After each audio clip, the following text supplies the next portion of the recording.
Gwalior collectorate में लोग अपनी फरियाद लेकर आते हैं। उन्हें यकीन होता है कि कुर्सी पर बैठे अफसर उनकी समस्याओं का निराकरण करेंगे, लेकिन क्या ऐसा होता है? आज हम आपको इसका नजारा दिखाते हैं।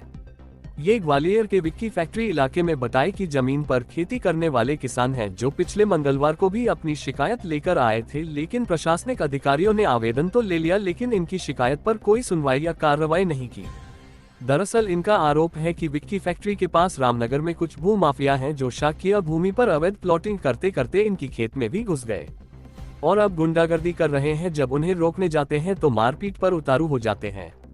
पीड़ित किसान कल्याण सिंह गुर्जर ने एक बार फिर अपनी कृषि भूमि दबंगों से छुड़ाने और अपने परिवार सुरक्षा की गुहार कलेक्टर से लगाई है और कलेक्टर रुचिका सिंह चौहान ने उन्हें आश्वासन भी दिया है। अब देखना होगा कि इस किसान की शिकायत पर भू माफियाओं के विरुद्ध कार्रवाई होगी या फिर यहां आने वाली हजारों शिकायतों की तरह इसे भी रद्दी में फेंक दी जाएगी। आज आप फिर से यहाँ पर आए हैं?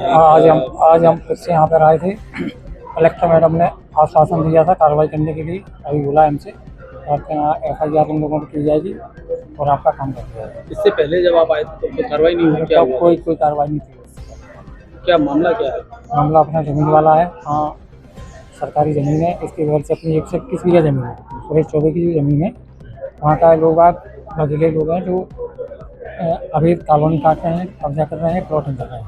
कौन कौन लोग? यहाँ लोकल के लोग हैं, वहाँ 10-8 लोग हैं। उसका बेले हैं, कुछ समाज से थाने में शिकायत करी थी? थाने में FIR है हमारी, झांसी रोड STM के यहाँ है, नगर निगम में भी है। कोई भी कार्रवाई? लेकिन आज चौबे मैडम ने बोला कि आपका आश्वासन दिया कि आपका काम कर दिया जाएगा। धमकी भी आई थी कुछ ऐसी अभी भी? नहीं, हाँ, कुछ बीच में कोई धमकी आई थी, यहाँ से हटा लो, ये कर देंगे, वो कर देंगे। कुछ लोग किसके द्वारा धमकी दी जा रही? कौन है ये? फोन पे धमकी आ रही थी। कौन लोग हैं ये लोग जो कब्जा करते हैं? यहाँ कुछ बघेले समाज के हैं, कुछ अन्य भी हैं। हाँ, हमारे रूटीन अलग अलग प्रकार के लोग आते हैं। इसमें से कुछ होते हैं जो हेल्थ रिलेटेड, ट्रीटमेंट रिलेटेड उनको हेल्प चाहिए होती है। जैसे किसी को अपना आइज़ का चेकअप कराना है, कैंसर के कोई पेशेंट है, आयुष्मान कार्ड से संबंधित कोई प्रॉब्लम है, तो इस प्रकार के लोग आते हैं। इसके अतिरिक्त जो कि एक रूटीन इशू रहता है हमारा, क्योंकि कृषि प्रधान क्षेत्र है, तो कृषि और ज़मीन से रिलेटेड मैटर्स रहते हैं।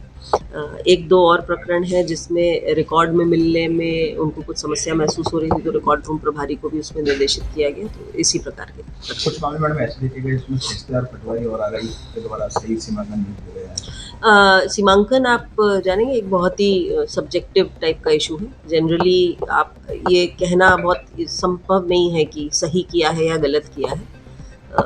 सीमांकन एक नक्शे के अनुसार होता है, मोस्टली मशीन से होता है, तो किसी न किसी किसान को ऐसा लगता ही है कि हमारा गलत कर दिया, उसका सही कर दिया। इसीलिए ये जनरली एक्सरसाइज दल के साथ में होती है, सबकी उपस्थिति में होती है। और जनरली जब अगर ग्रामीण लोग उपस्थित रहते हैं तो जो एक्चुअल स्थिति है वो भी सामने आ जाती है।